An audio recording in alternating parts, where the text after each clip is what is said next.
The aim of this video is to introduce you to the kind of bigger idea or notion behind a model for testing a theory, or for explaining the behaviour of data or patterns in data, and how this is linked to what we try to do with a regression model. So it can be helpful to think about models in a graphical way, so let's look at some fictitious examples to try to capture what we do in regression.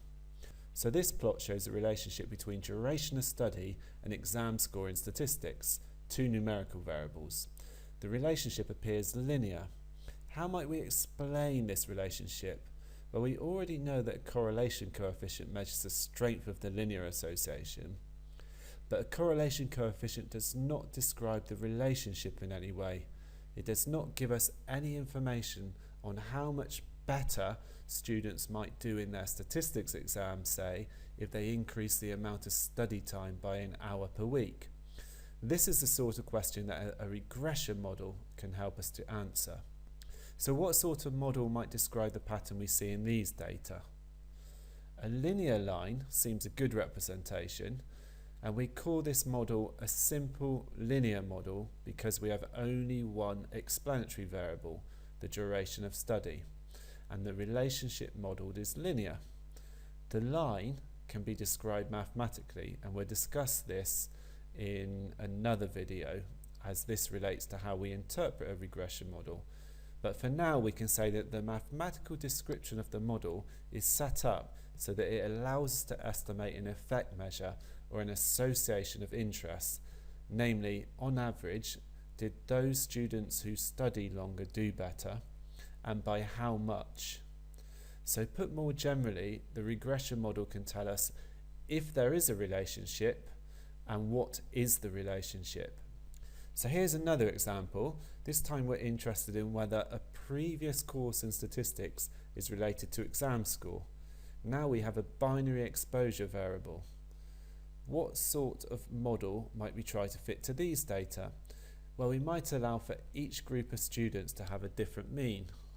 And we can fit a regression model to these data where one of the components in the model is an estimate of the difference in mean exam score between those that have never done any statistics and those that have. So this would be our measure of effect.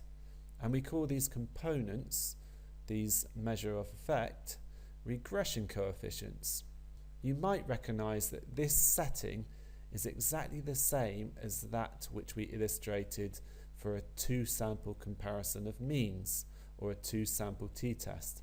And it is exactly the same. We get exactly the same result in a regression model that we would get in a two-sample t-test.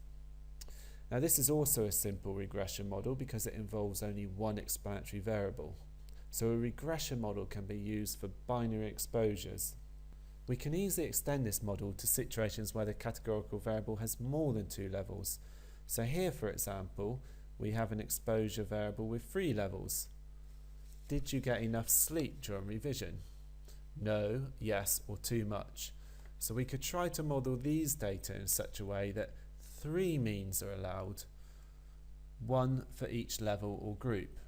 And we might want to label one level or group as a reference category, then estimate the mean difference in exam score for the other 2 groups compared to this reference category.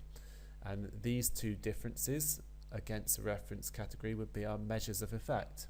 And these mean differences would be the regression coefficients in the regression model.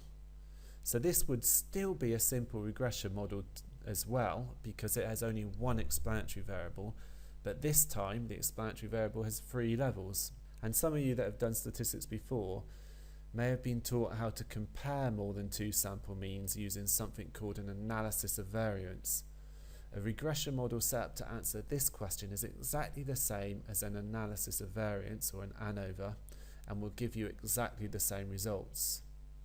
So all of the models discussed so far contain only one explanatory variable, and we can call them all univariable models because they only have one explanatory variable. So let's look at a setting involving more than one explanatory variable.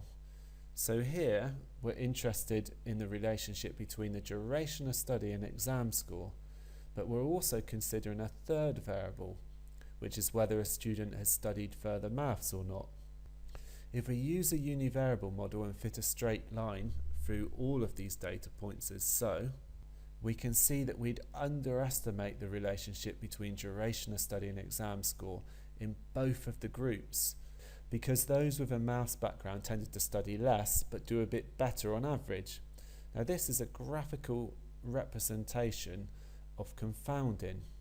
So we need a model to also control for the influence of maths background. So such a model might look a little bit like this graphically. This is a multivariable model because it contains more than one explanatory variable, one for whether you've studied maths or not, and one for the duration of study. So duration of study and exam score are modelled as a linear line, and effective maths background as a single vertical shift in the line, the shift being captured by the regression coefficient, which is a measure of the effect of maths background on examination score. So the model we specified forces the relationship between duration of study and exam score to be the same regardless of maths background, and you can see this by the equal gradients or the equal slopes in these two lines. So now we've included maths background into the model, we've removed the confounding.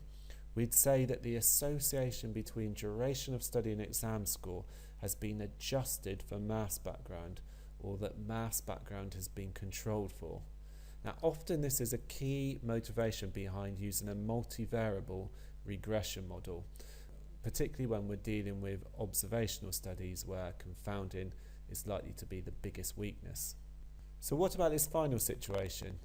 We're still interested in the relationship between duration of study and exam score, but now we've got a second explanatory variable that captures tiredness during revision, and we can label that as either sleepy or not sleepy.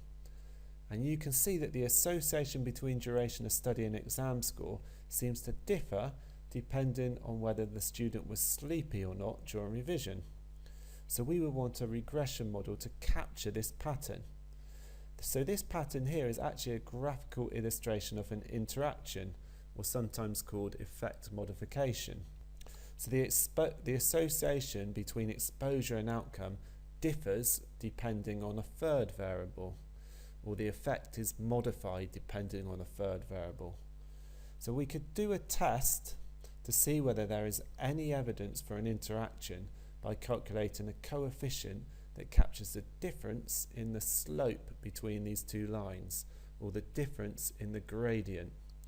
How unparalleled are these two lines? Hopefully these examples have illustrated the idea of a model to capture a behaviour or a pattern.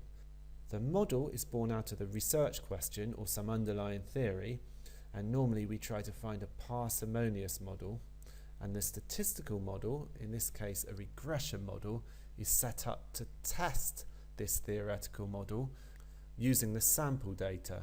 So if the data lends support to the theoretical model, then we can use the statistical model to describe the relationships using the regression coefficients. And this is all linked to the general principles of statistical inference that we've already covered. The regression coefficients are a mathematical description of the relationships in the model, and they're estimated using the sample data. So for example, we would estimate the slope of the line here and the mean difference between groups in these two plots. These regression coefficients are point estimates of population parameters, and we can estimate a confidence interval for a regression coefficient that will give us a plausible range of values for the association of interest. And we can also do a hypothesis test for each two. The hypothesis test is typically against the null value of no association. So for example, here we get a p-value for observing a slope or relationship this extreme if in fact the true relationship is 0, which would be represented by a line with no slope. So you've already heard that a t-test and an analysis of variance can be done using a regression model. And all of the parametric methods you've learnt so far in the simple comparisons theme can be done using a regression model, including methods involving outcomes that are not numerical or continuous, such as proportions or rates, etc. For different types of outcome, we use a different type of regression model. For example, for a binary outcome, we might use a logistic model. But the basics of a model and assessing whether there is a relationship and quantifying that relationship remain the same. So this just summarises what a regression model is all about, and you may want to pause to ensure that you appreciate all of the points in this slide.